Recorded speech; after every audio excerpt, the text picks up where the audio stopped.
بسم الله الرحمن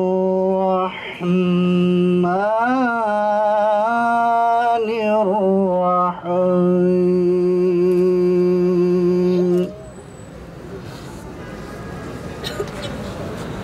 ولا تحسبن الله غافلا عما يعمل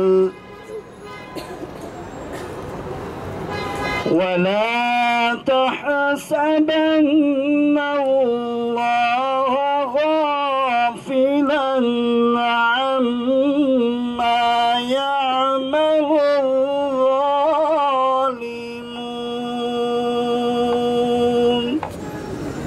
Gün geçmiyor ki dünyanın bir coğrafyasında Müslümanlara dönük herhangi bir katliam olmuş olmasın. Her gün bir yerlerde Müslümanların soykırımını duyuyoruz. Müslümanların katledildiğini duyuyoruz. Müslümanların işkencelere maruz bırakıldığını görüyoruz. Müslümanlara her türlü zulmün ve işkencenin yapıldığını görüyoruz. Bunlardan biri şu anda Doğu Türkistan. Arakan, Filistin, Mısır, Suriye, Irak, nereye bakarsanız bakın her yerde akan kan Müslümanın kanıdır. Müslümanların kanıdır. İslam ümmeti tek bir ümmettir.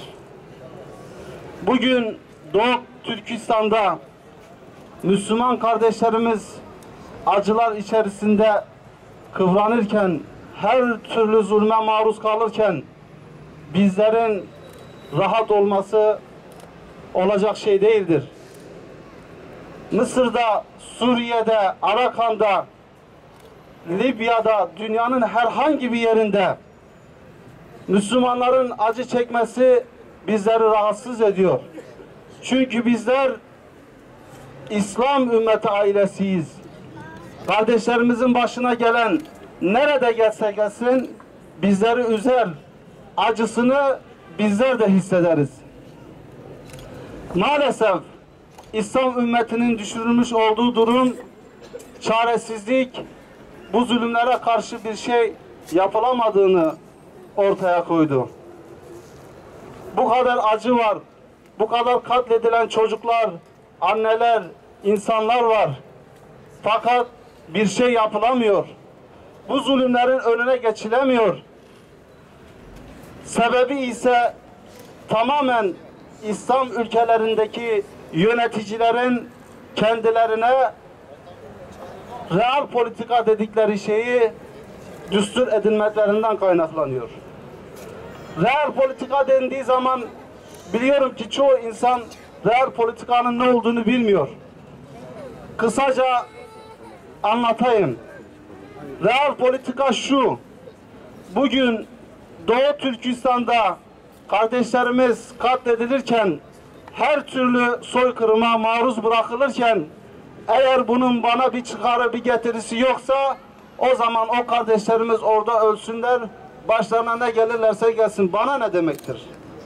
Real politika budur arkadaşlar. Menfaate dayalı siyasettir. Menfaate dayalı idaredir. Bizim bunu kabul etmemiz mümkün değil.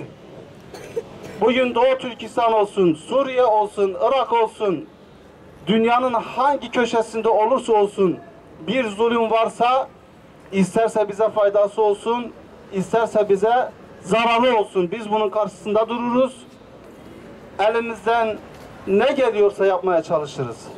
Kendim Doğu Türkistan'da yaşadığım için, Doğu Türkistan'daki zulümünü kendi gözümle gördüğüm için bunu bir şahitlik etmek istiyorum.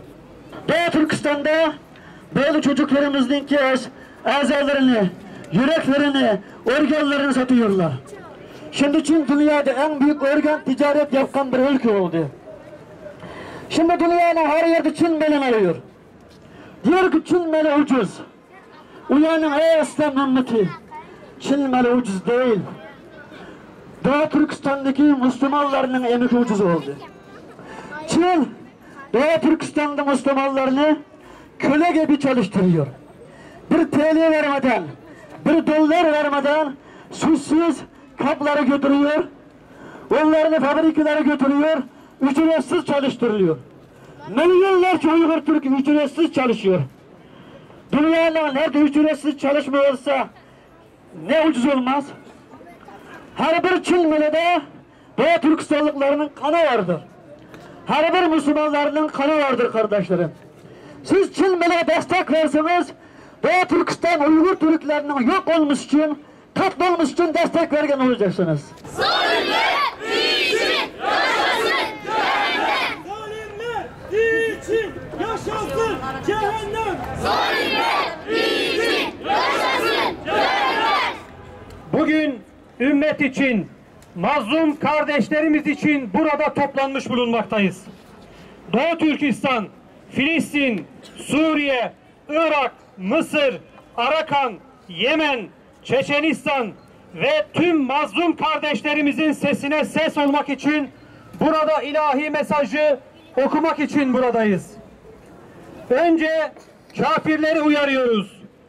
Allahu Teala Mümin Suresi 52. ayet-i kerimede buyuruyor ki o gün zalimlere mazaretleri fayda vermez. Lanet de onlaradır. Kötü yurt da onlaradır. Müslümanlara da Muhammedi mesaj olarak şunu hatırlatıyoruz. Kim bir kötülük görürse onu eliyle düzeltsin. Şayet eliyle değiştirmeye gücü yetmezse diliyle değiştirsin. Diliyle değiştirmeye de gücü yetmezse kalbiyle buğz etsin. Bu ise imanın en zayıf derecesidir diyor Allah Resulü Aleyhisselatü Vesselam.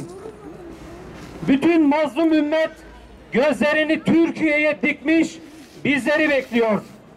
Allah'ın izniyle bizler de elimizle, dilimizle ve kafirlere karşı kalbimizdeki kinle Müslüman kardeşlerimizin yanındayız.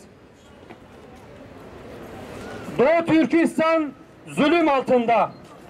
Komünist Çin 1949 yılından bu yana kontrolü altında bulundurduğu Doğu Türkistan'da Müslümanlara her türlü zulmü reva görmekte.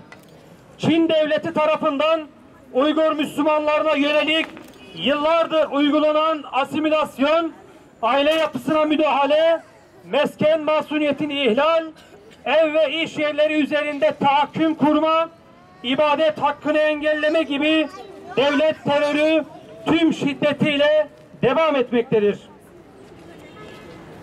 Asılsız suçlamalarla kamplara ve zindanlara atılan birçok kişi ağır işkenceler sonucu yaşamını yitirmekte, barışçıl gösteriler, kanlı müdahalelerle bastırılmaktadır. Birçok ülke tarafından görmezden gelinen bu durum, Türkiye'de de özellikle siyasi otorite tarafından görmezden gelinmekte ve hiç dile getirilmemektedir. Hükümete yakın kimi medya organlarında ise meselenin siyasi çıkarlara kurban edilerek ters yüz edilmesi vicdanları kanatmakta ve bu kardeşlerimizin acılarına yeni acılar katmaktadır. Mazlumiyetlerin ve mağduriyetlerin siyasi, ideolojik ve çıkar ilişkilerine kurban edilmesi derin bir ahlaki zafiyet ve samimiyet yoksulluğu göstermektedir. Bu anlamda Hüdapar olarak imkanlarımız ölçüsünde bütün mazlumların yanında olduğumuz gibi Doğu Türkistanlı mazlum kardeşlerimizin de yanlarında olduğumuzu buradan bir kez daha vurguluyoruz. Hükümeti ve İslam dünyasını bu vahşete daha fazla seyirci kalmamaya davet ediyoruz. Suriye zulüm altında. Emperyalist devletlerin akbabalar gibi üşüştüğü Suriye'de yüz binlerce Müslüman genç katledilmiştir. Yaralanmış, milyonlarcası da yurtlarından edilmiştir. Suriye'de akan kanın durması için Müslüman ülkelerin acilen bir araya gelmesi gerekmektedir. Suriye'de çözüm kafirlerden medet ummaktan ziyade başta Türkiye ve bölge ülkelerinin müzakeresiyle mümkündür. Çeçenistan'da işgalci Ruslara direnen yiğit Şamillerin yanındayız. Tüm dünyada zalimlere karşı mazlumların yanındayız. Hüdapar Adana İl Başkanlığı. Tekbir!